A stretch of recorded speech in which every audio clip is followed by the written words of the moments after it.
Buonasera e benvenuti al TG Sicilia, vediamo i titoli di questa edizione. A Niscemi il terreno continua a muoversi, i controlli non si fermano e resta l'incertezza sul futuro di molte abitazioni. Domani riaprono le scuole, mentre tra macerie e paure nel quartiere più colpito, intatta la croce che racconta la resistenza di una comunità.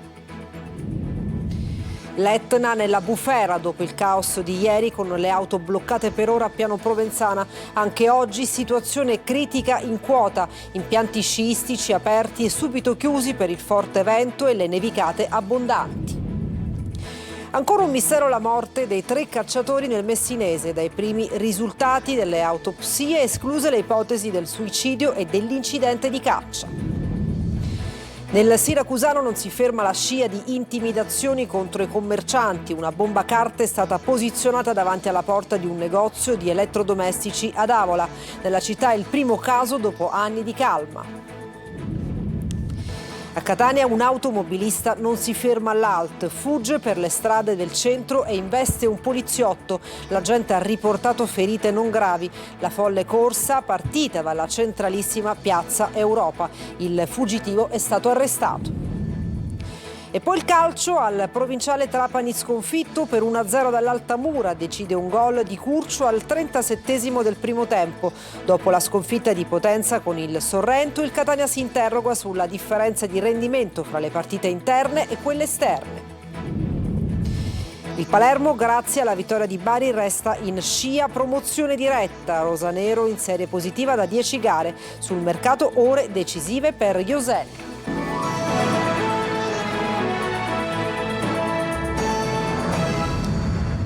Ben trovati a 7 giorni dalla frana che ha sconvolto Niscemi. Il dissesto non è ancora finito. Il terreno continua a muoversi, i controlli non si fermano e resta l'incertezza sul futuro di molte abitazioni. Domani riaprono le scuole, mentre tra macerie e paure nel quartiere più colpito emerge un'immagine che racconta la resistenza di una comunità.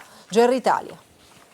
A una settimana esatta dalla frana che ha ferito Niscemi, il paese si risveglia sotto un sole pallido, un segnale di tregua dopo 48 ore di pioggia incessante che hanno fatto temere nuovi crolli lungo il fronte del dissesto. Con il miglioramento del meteo, i vigili del fuoco sono tornati sul costone per nuovi sopralluoghi, all'indomani del crollo della palazzina di 3 piani rimasta per giorni in bilico prima di cedere. Al momento non si registrano ulteriori collassi di edifici, ma il versante continua a muoversi, si segnalano distacchi di terreno anche nelle ultime ore che impongono una rivalutazione costante delle condizioni di sicurezza. L'attenzione resta concentrata soprattutto sulla zona rossa, la più esposta, dove si valuta il potenziamento dei sistemi di monitoraggio per garantire la sicurezza dei residenti, delle squadre di soccorso e delle forze dell'ordine. Domani però un piccolo passo verso la normalità. Dopo oltre una settimana di stop forzato, il sindaco ha disposto la riapertura delle scuole, un segnale importante per la città e per le famiglie colpite dall'emergenza. Ieri ho già firmato la revoca dell'ordinanza di chiusura, quindi domani mattina riapriranno le attività didattiche, rimarranno chiuse 3 scuole, un grande lavoro per riposizionare tante classi e verificheremo se c'è l'assistenza psicologica, c'è tanta attenzione soprattutto per i nostri bambini, per le insegnanti e dobbiamo ripartire. Niscemi intanto ha già accolto anche Cateno De Luca, il leader di Sud Chiama Nord ha lanciato una proposta per affrontare l'emergenza abitativa, 50 milioni di euro per acquistare case sfitte nel centro urbano e assegnarle alle famiglie costrette a lasciare le proprie abitazioni, una soluzione che secondo De Luca consentirebbe di dare risposte rapide agli sfollati e allo stesso tempo sostenere l'economia locale. E mentre il paese prova a ripartire, nel quartiere Sante Croci resta un'immagine che racconta più di ogni parola la forza di Niscemi. Tra macerie, crepe e strade ferite, la croce che ricorda la frana del 97 è ancora lì, in piedi. I rilievi tecnici confermano che non ha ceduto nonostante i movimenti del terreno e i distacchi del versante. Oggi quella croce diventa un punto di riferimento silenzioso per gli abitanti, un simbolo di resistenza, un segno che si ostina a resistere dove tutto sembra instabile. Altro territorio fragile in Sicilia, c'è stato uno smottamento improvviso a Ritiro, alla periferia di Messina, dove piove da 48 ore. 2 famiglie hanno dovuto abbandonare le proprie abitazioni in tutta fretta, senza subire danni. Il fronte della frana lungo la strada continua che porta a San Michele ha investito una palazzina di 2 piani che un tempo ospitava un panificio. I vigili del fuoco e la protezione civile hanno dichiarato l'area zona rossa. E sempre per le forti piogge è crollato un muro dal costone roccioso nella zona del castello di Carini. Una bufera sull'Etna costringe alla chiusura gli impianti sciistici aperti solo da ieri. A Piano Provenzana, sul versante nord di Lingua Glossa, sulla Mare Neve presa d'assalto, nel fine settimana si registrano diversi incidenti a causa dell'imprudenza e del ghiaccio sull'asfalto. Luca Ciliberti. Etna nella bufera. Dopo il caos registrato ieri con auto bloccate per ore a Piano Provenzana, anche oggi la situazione in quota appare critica. Il vulcano è infatti raggiungibile a causa delle condizioni meteo avverse, con un forte vento e neve abbondante. Il comune di Lingua Glossa ha emesso un'ordinanza di chiusura della via Provenzana valida fino al completo ripristino delle condizioni di viabilità e sicurezza.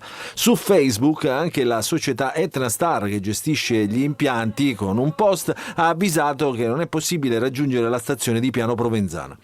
La stagione sciistica, appena inaugurata, dunque, è costretta subito a uno stop a causa del maltempo. Eppure la prima parte della giornata di sabato lasciava intendere che tutto stava andando per il verso giusto. Dopo mezzogiorno, invece, a causa di una forte nevicata, sciatori e avventori che avevano preso d'assalto la stazione sciistica, tanti in concomitanza del fine settimana, sono stati costretti a tornare indietro, intasando l'unica via d'uscita, in qualche caso causando anche incidenti. Traffico bloccato poi ha reso impossibile anche l'intervento degli spazzaneve. Il risultato: automobilisti costretti in auto per ore, in alcuni casi rischiando anche problemi di salute per il brusco abbassamento delle temperature, e forze dell'ordine costretti agli straordinari. Anche stamattina Forestale e Fiamme Gialle hanno cercato di limitare gli accessi a bassa quota e a disincentivare gli avventori della domenica. Le onoranze funebri avevano già sistemato i corpi nelle bare e affisso i necrologi, ma i funerali dei 3 cacciatori trovati morti il 28 gennaio in contrada Caristia a Montallegro sono stati rinviati a data da destinarsi. Alle famiglie è stato comunicato che le salme restano a disposizione dell'autorità giudiziaria, che non ha ancora concesso il nulla osta. Per Antonio Gatani, 82 anni, era prevista la partenza del feretro dall'ospedale Papardo di Messina verso Patti, dove nel pomeriggio si sarebbero dovuti celebrare i funerali. Oltre agli esami sui cadaveri, continuano le ricerche su indizi sul luogo della strage, tuttora interdetto, e l'analisi dei dati dei telefonini cellulari agganciati alle celle della zona. Restano molti interrogativi sulla presenza di un quarto uomo, compagno di caccia di Gatani, che avrebbe riferito di essere partito con lui quella mattina per poi lasciarlo solo. L'autopsia ha escluso l'ipotesi di suicidio o incidente. Tutte le vittime, Gatani e i fratelli Giuseppe e Davis Pino, di 44 e 26 anni, sono state colpite frontalmente da colpi d'arma da fuoco, uno dei quali esploso a distanza ravvicinata. Ulteriori elementi potrebbero emergere dagli esami balistici e dai dati del GPS del cane di Gatani, rimasto inspiegabilmente in auto durante la battuta di caccia. La dinamica dell'omicidio e l'identità dell'assassino restano al momento un mistero. E adesso andiamo a Palermo. Un incendio ha danneggiato una palestra che si trova in una tensostruttura nella zona di via San Polo. Sono intervenute diverse squadre dei pompieri per spegnere le fiamme che hanno danneggiato gli attrezzi e la struttura. Non ci sono feriti, si è alzata in cielo però una nube nera visibile da diverse zone della città. Per questo motivo stanno intervenendo i vigili del fuoco per verificare la qualità dell'aria attorno all'impianto sportivo. E nel siracusano non si ferma la scia di intimidazione contro i commercianti. Una bomba carta è stata posizionata davanti porta di un negozio di elettrodomestici ad Avola. Nella città è il primo caso dopo anni di calma. Indagini di polizia e carabinieri. La sindaca dice: così si colpisce l'economia sana. Il servizio di Francesco Aloi. I segni dell'ultima bomba carta sono ancora ben visibili. Nel siracusano la criminalità continua ad andare per la sua strada, nonostante numerosi vertici in prefettura. Così, nella notte tra sabato e domenica, ecco un'altra intimidazione. Qui siamo ad Avola. Da anni non si registravano episodi del genere. Ho sentito un boato, un rumore di una bomba che mi chiedevo che festa fosse, ma poi dopo ho pensato che poteva essere un atto intimidatorio. Questo piccolo negozio di elettrodomestici è soltanto l'ultima delle attività prese di mira in provincia. Sui social, intanto, è subito arrivata la solidarietà della sindaca Cannata, che ha scritto: colpire chi lavora significa colpire la libertà, l'economia sana. La richiesta poi è sempre la stessa: più controlli. Ci vorrebbero sì più controlli e giustamente più forze dell'ordine comunque, sai, in giro, insomma, qualcosina del genere. Ci vorrebbero, sì. No. Ma voi commercianti vi sentite sicuri? Potrei dire sì, potrei dire di no. Dalle immagini delle telecamere, polizia e carabinieri dovranno dare un volto e un nome a chi ha posizionato l'ordigno rudimentale. Una deflagrazione nel mezzo della notte che qui hanno sentito tutti. E pensare che lunedì scorso a Floridia si era riunita l'assemblea regionale della Federazione Antiracket. A Catania un automobilista non si ferma all'ALT, fugge per le strade del centro e investe un poliziotto. Tonino De Mana. Non si ferma all'ALT, scappa a tutta velocità in pieno centro, danneggia alcune auto in sosta, rischia di travolgere alcuni passanti e infine investe un poliziotto sceso dall'auto di servizio per bloccarlo. Protagonista un catanese di 34 anni, noto alle forze dell'ordine, arrestato per resistenza e lesioni a pubblico ufficiale. La folle corsa inizia nella centralissima Piazza Europa quando l'automobilista spericolato, poi risultato senza patente perché mai conseguita ed assicurazione, forza il posto di blocco dandosi alla fuga. È a quel punto che la volante si mette all'inseguimento e nel tentativo di scongiurare pericoli per gli altri automobilisti chiede il supporto di altre pattuglie. Una di queste arriva in via Gabriello Carnazza e si mette di traverso per sbarrare la strada cercando di impedire il passaggio. Uno dei poliziotti scende dall'auto e viene travolto, riportando feriti alle gambe, guaribili in 15 giorni. L'altro collega invece riesce a bloccare il fuggitivo. Per lui l'ultima corsa è in questura ed infine nel carcere di Piazza Lanza. A Palermo il questore ha disposto la chiusura per 7 giorni di uno dei locali della Movida, dove lo scorso settembre una turista è stata violentata nei bagni. La squadra mobile che ha ascoltato la donna indaga sullo stupro per identificare l'aggressore. Un altro provvedimento di chiusura per 2 settimane ha raggiunto una discoteca dove a fine anno si erano verificate invece 2 risse. A Licata storico traguardo per la nautica, consegnata la prima patente che permette ai ragazzi di 16 anni di condurre un'imbarcazione. Davide Sarto. Un passo storico per la nautica italiana. A Licata, in provincia di Agrigento, viene consegnata la prima patente D1, il titolo che apre il mare ai giovani di soli 16 anni. Una vera rivoluzione per le nuove generazioni. Il candidato ha completato il percorso formativo iniziato a dicembre, conquistando un traguardo finora inesplorato. La patente D1 consente di guidare natanti fino a 10 metri con motori tra i 30 e 85 kW, esclusivamente di giorno ed entro 6 miglia dalla costa. Il corso è pensato per essere sicuro e accessibile, comprende lezioni teoriche e si conclude con un quiz finale senza la necessità dell'esame pratico in mare. E permette di guidare moto d'acqua, che è una cosa molto ricercata solitamente, e imbarcazioni anche fino a 12 metri di lunghezza. I minorenni fino a 10 metri, poi però una volta raggiunta la maggiore età possono anche condurre imbarcazioni fino a 12 metri. Fino a 115 cavalli e 6 miglia dalla costa, quindi mi sembra una buona opportunità soprattutto per avvicinare al diporto nautico. Come tu sai, io sono un appassionato e penso che sia veramente un'attività che in qualche modo ti mette a contatto con la natura. Con questa prima patente la nautica italiana guarda al futuro, formazione sicura, accessibile e giovani sempre più protagonisti al timone. Il mare è pronto ad accoglierli e i giovani possono finalmente salpare con consapevolezza e libertà. A Catania un nuovo racconto di Sant'Agata prende forma con Punto Agata, un dialogo in stile podcast a teatro al Gatto Blu martedì pomeriggio, promosso da Antena Sicilia e Telecolor e Sicilia Web. Sul palco 10 ospiti racconteranno dal vivo il punto fermo che li ha guidati nel loro percorso. Eva Spampinotto. Ci avviciniamo alla festa di Sant'Agata e quest'anno Antenne Sicilia, Telecolor e il sito Sicilia Web scelgono di raccontarla con uno sguardo nuovo, capace di parlare ai giovani ma non solo. Un progetto del social team che nasce da una riflessione profonda sui valori della Santa Patrona di Catania, figura che va oltre il simbolo religioso e si fa sorprendentemente contemporanea. Da qui nasce Punto Agata, un talk di 3 ore a teatro sul palcoscenico del Gatto Blu.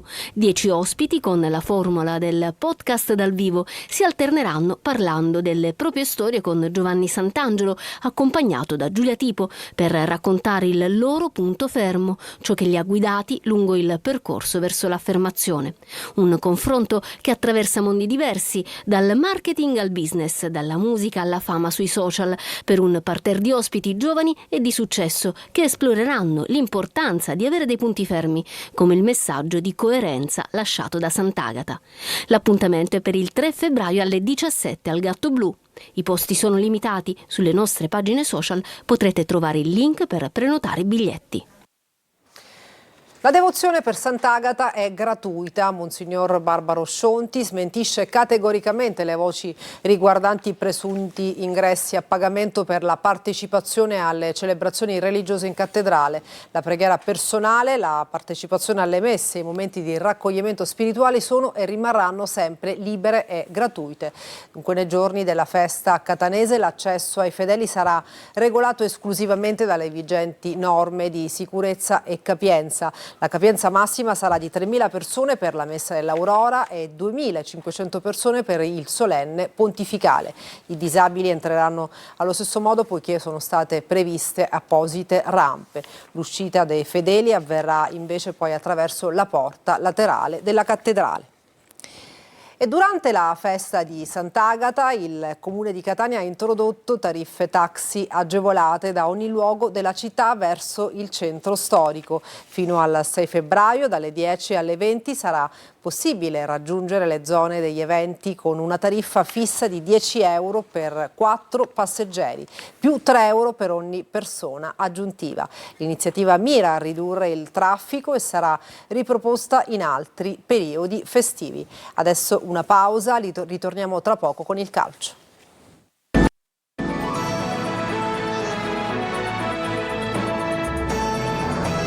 Bentornati al TG Sicilia, adesso il calcio. Al provinciale Trapani sconfitto per 1-0 dall'Altamura in una gara che i Granata avrebbero meritato quantomeno di pareggiare. Decide un gol di Curcio al 37esimo del primo tempo. Franco Camarrasana.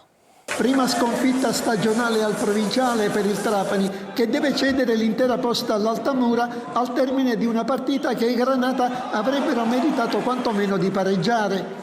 Gara segnata dagli episodi, disturbata nel primo tempo da una pioggia fittissima. Proprio il terreno impanato al 37esimo ha frenato un'azione offensiva della squadra di Aronica, favorendo una ripartenza veloce di Rosafio che ha servito l'accorrente Curcio, abile a mettere a segno la sua quarta rete stagionale. In precedenza, al 20esimo, il Trapani aveva chiesto invano un calcio di rigore per una vistosa trattenuta di Marcolini in area. Poi sempre Trapani catapultato in avanti, creando diverse occasioni alla ricerca del gol del pari, giunto al 41esimo della ripresa con una conclusione di testa di Kirwan su un cross di Marcolini. L'arbitro però annulla dopo aver rivisto l'azione al FBS. Poi è Fabrizio Alastra, portiere nato a Trapani, ad ergersi a protagonista, sventando a tempo scaduto almeno 3 occasioni del Trapani, consegnando così il successo alla squadra pugliese. Sconfitta casalinga per il Siracusa, battuto 3-1 dal Crotone. Inutile il vantaggio alla mezz'ora del primo tempo. I calabresi pareggiano e ribaltano il risultato. E dopo la sconfitta di Potenza con il Sorrento, il Catania si interroga sulla differenza di rendimento fra le partite interne e quelle esterne. Al Viviani è mancata anche la capacità di reagire e alcune scelte iniziali hanno fatto discutere. L'inviato Marco Carli. La terza sconfitta stagionale, il 3-1 subito a Potenza dal Sorrento, fa riemergere in casa Catania il deficit di rendimento fra le gare interne e quelle lontano dal Massimino. 12 partite giocate e solo 4 vittorie, 14 gol fatti e 14 subiti. Il rendimento esterno etneo non è all'altezza di una squadra che deve vincere il campionato. La dobbiamo invertire in tutti i modi, da qui alla fine del campionato, se vogliamo rimanere attaccati al primo posto. Il tema della partita non è solo questo, perché il Catania parte forte in tutti i sensi. Il suo attaccante segna su assist del solito imprendibile Lunetta. Sembra tutto in discesa, invece il motore si inceppa e poi si ferma. A destra il Catania subisce il 2008 Esposito e Crecco. Carnielutti e Raimo vanno in affanno, il centrocampo non regge, davanti non si crea più nulla. Il Sorrento incredibilmente diventa padrone. Prima segna il pari con Sabatani, solo in area, e poi raddoppia con Crecco. Anche le scelte iniziali fanno discutere. Per quanto riguarda Carnielutti, Mario non aveva i 90 minuti, Pieraccini c'aveva il tutore, quindi lo limitava. Allegretto è adattato in quel ruolo, l'unico giocatore che poteva essere pronto a ricoprire quel ruolo era Carnielutti. Si poteva fare meglio, ma non solo da quella parte, anche in mezzo al campo, anche davanti. L'altro dato è la reazione totalmente assente nonostante le due punte di peso, più Bruzzaniti e D'Ausilio. Il Sorrento addirittura triplica e il Catania riflette. Ha sempre saputo rialzarsi, ma, come dice Toscano, di errori adesso non bisogna commetterne più. Il Palermo, grazie alla vittoria di Bari, resta in scia promozione diretta. Rosanero in serie positiva da 10 gare. Sul mercato ore decisive per Jonsen. Marco Gullà. La vittoria di Bari ha permesso al Palermo di rosicchiare 2 punti al Frosinone e rimanere comunque in scia Venezia, nuova capolista del campionato dopo la vittoria di ieri con la Carrarese. Al San Nicola i rosanero hanno fornito una prova di forza, ma per provare a rientrare in zona promozione diretta occorre non abbassare la guardia e continuare a fare punti. Nota positiva della trasferta pugliese anche il ritorno al gol di Jérémy Ledouaron. Belle victoire, un match sérieux. Avec 3 buts et 0 but encaissé, donc un clean sheet, ça fait toujours plaisir pour la défense. Et offensivement, on a réussi à marquer nos occasions, donc très content de la victoire. Il Palermo ha il suo punto di forza nella difesa, la migliore del torneo, porta inviolata da 3 gare. Inoltre i rosanero nelle ultime 10 partite hanno subito solamente 5 gol, un dato che certifica l'ottimo stato di salute dei siciliani che sabato al Barbera affronteranno l'Empoli. Mercato, ultime ore per la definizione di Dennis Jonsen della Cremonese. Osti proverà l'assalto decisivo prima del fotofinish. Con la Sampdoria potrebbe andare in porto anche lo scambio di Achité De Paoli. Una breve pausa, tra poco per altri aggiornamenti.